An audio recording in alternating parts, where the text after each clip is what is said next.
I really gotta start watching AEW Dynamite more. Hey YouTube, what's going on? It is Kai the Casual again with Common Casual Wrestling. And I just got done watching AEW Dynamite 300. I thought this was a perfect time to finally jump into AEW.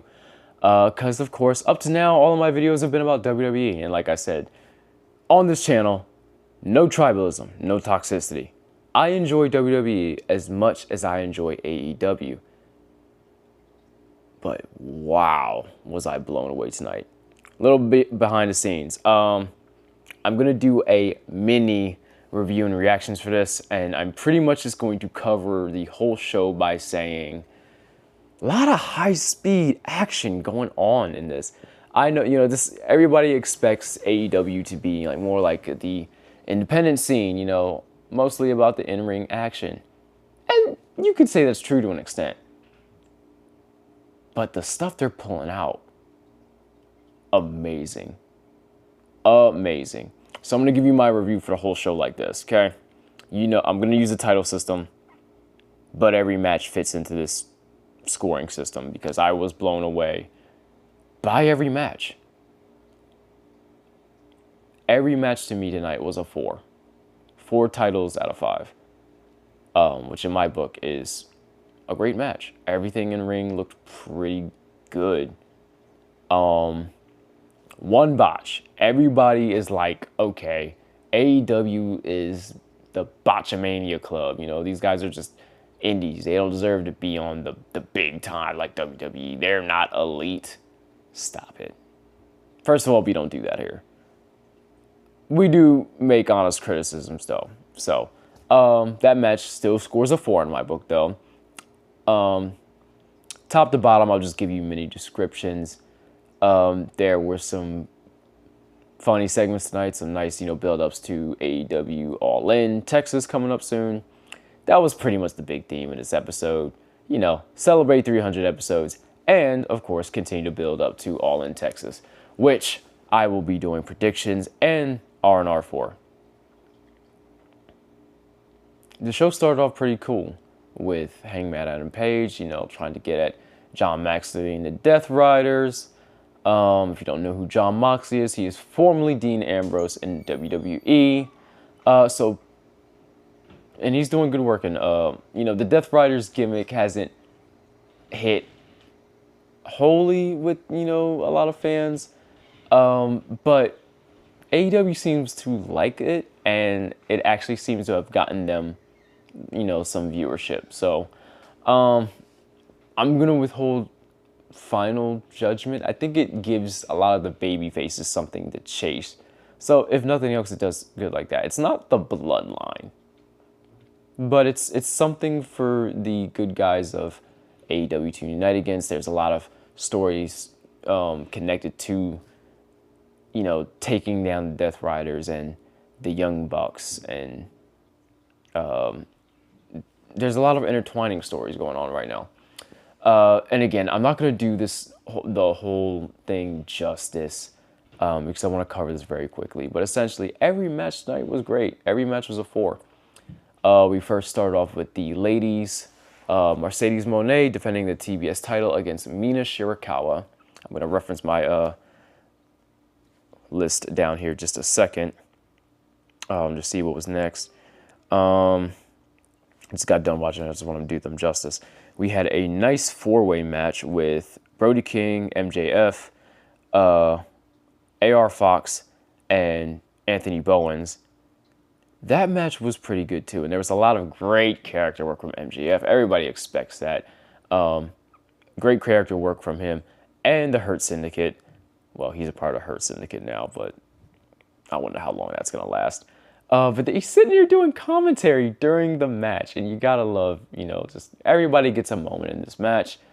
Mercedes Moné and Mina Shirakawa, they had a great match as well. Great technical action and character work too, because Toni Storm's on the side, looking on stone-faced seemingly. She's trying to keep her emotions in check. That's her best friend fighting her current arch nemesis. And Mercedes comes out on top with that one. MJF comes out of the 4-way on top. I will say go out of your way to go on Max and watch this. I'm not doing this show much justice right now because I am doing a very quick review of this, pretty much telling you the winners and what I thought about each match. And I think the women's match opening was excellent. The four-way was great too. One note though, while AEW is not the botch fest that everybody expects it to be, there was one weird little move with AR Fox on the ring, and he kind of gave me, and I'm a fan of Power Rangers by the way, but it seemed like he was doing like Power Ranger flips near the ropes, and it looked like something didn't quite go right. I have to review. Either way, it didn't ruin the rest of the match, and it's not like it was something that was going to get him or somebody else hurt. It was just like, okay, something didn't go to plan. So, hey. The amount of moves that these guys are doing in the match, though, like, something is probably bound to be missed. So, not a perfect match, but everything was still great. After that, we had the first of the heroes versus villains matches. There was a Superman, they're connected to Warner Brothers. So, of course, they're, the big promotional values for the Superman movie. So, there's two heroes versus villains matches. And a 6-man tag match and a tag team match, of course. And we had the EVPs, the Young Bucks, with Konosuke Takeshita versus Bandito and Paragon of Kyle O'Reilly and Roderick Strong. You might know those guys as Undisputed Era and the Black and Gold Era of NXT with Adam Cole. And this was a fun match. The bad guys end up winning.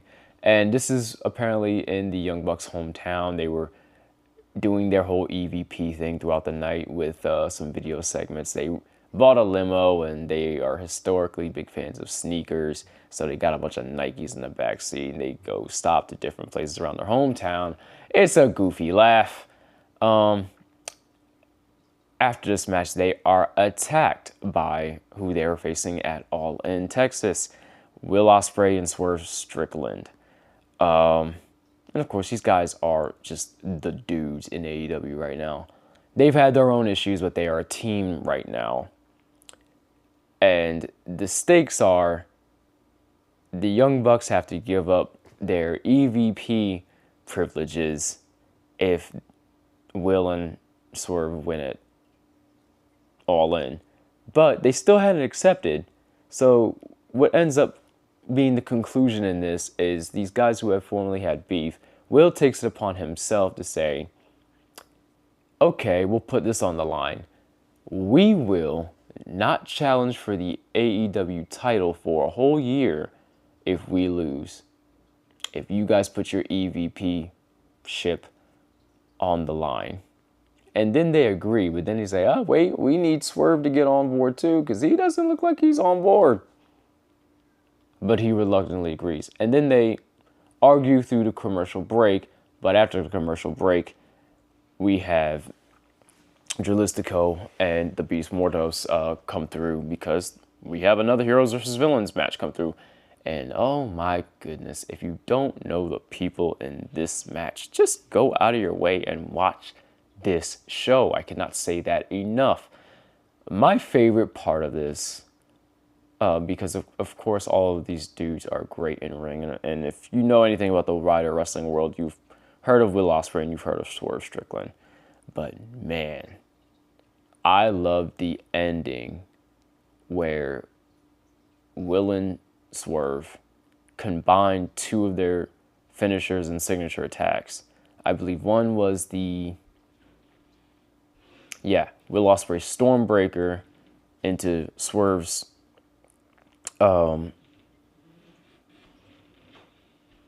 think he just calls it Swerve Stomp. So it's pretty much a coup de grace, but it's, his version. Jumps off the top rope right after Will hits the Stormbreaker move. Good Lord, that's a great combination. And then Will Ospreay does a move he got from AJ Styles. He does the Styles Clash. And right after that, dude comes up, puts his head up, and he gets this jumping flying kick from Swerve Scott. I said Swerve Scott, not Swerve Strickland. Sorry, I still remember him from WWE too. But he hits this kick to the side of the head. 1, 2, 3. Good guys win. So they rekindle their alliance after the match. So there might still be a little bit of drama throughout the next week. Dynamite is 10 days away. So we'll see if, as the saying goes in pro wrestling, can they coexist? And finally, oh my goodness, I was so excited to see this match. If you know anything about New Japan Pro Wrestling, you know these guys. The current Continental Champion, Kazuchika Okada, was challenged by Kota Ibushi. This was non-title action, but these two have fought before and have had banger matches in New Japan. Go look it up. If you don't believe me, go look it up. But Kota Ibushi is now back in AEW, and he was raring to go tonight. This was another banger. I think Kota really knows how to make Okada look great. And of course, Okada's great himself. I am not an avid watcher of New Japan, but I've seen these guys perform live before watching. I did see a few G1 climaxes. I've seen a few Wrestle Kingdom matches. And I've seen individual matches with these guys. The first time I saw Kota Ibushi was in the Cruiserweight Classic the first time. But I also caught an episode of New Japan on Access TV a long time ago when he was going against the god of New Japan Pro Wrestling, which congrats on your retirement coming up soon, Mr. Hiroshi Tanahashi. I got to see Tanahashi and him wrestle for the first time, and that was very cool to watch. Anyway, back to the match. These guys are elite, and they know how to make each other look golden. Golden star, see what I did there? That's Kota Ibushi's thing. But it was really cool. And of course, you have Don Callis on the side with Lance Archer. They are, part of the Don Callis family. Now, Okada pulls out the win fair and square, but of course, we have a beatdown right afterward with Lance, Don, and Okada. And then the Golden Lovers reunite because we thought Kenny was in the hospital. No, he wasn't. Kenny comes out, Battle Cry theme song hits. He comes out running with a chair and boom. Oh, and then Trent Beretta comes out for the sneak attack. That does not work. The boys pull an awesome little tag move on him. Throws him into, I think, like a power bomb type thing. Kenny throws him into Kota for like a power bomb type thing. And yeah, so then the crowd goes home happy. So the bad guy won, but the crowd goes home happy. Again, every match gets 4 titles out of this. My system is titles, not stars. This is based on my enjoyment purely. A lot of high-speed action tonight. And I'm glad that I jumped back in to watch this. Collision 100 is this Saturday, and I might watch that too. Maybe I'll give a little review for that. Yeah, I'm ready for All In. I am ready to see what these guys got on a pay-per-view setting. But anyway, guys, so this was a bit of a condensed review of a show. Again, I don't expect to do these week to week for Dynamite or Raw just yet, but I certainly enjoyed watching AEW. WWE, AEW, TNA, New Japan, whatever the company name is. I love pro wrestling. So you know what the drill is, guys. Enjoy pro wrestling. Love you guys. And keep it casual. Peace.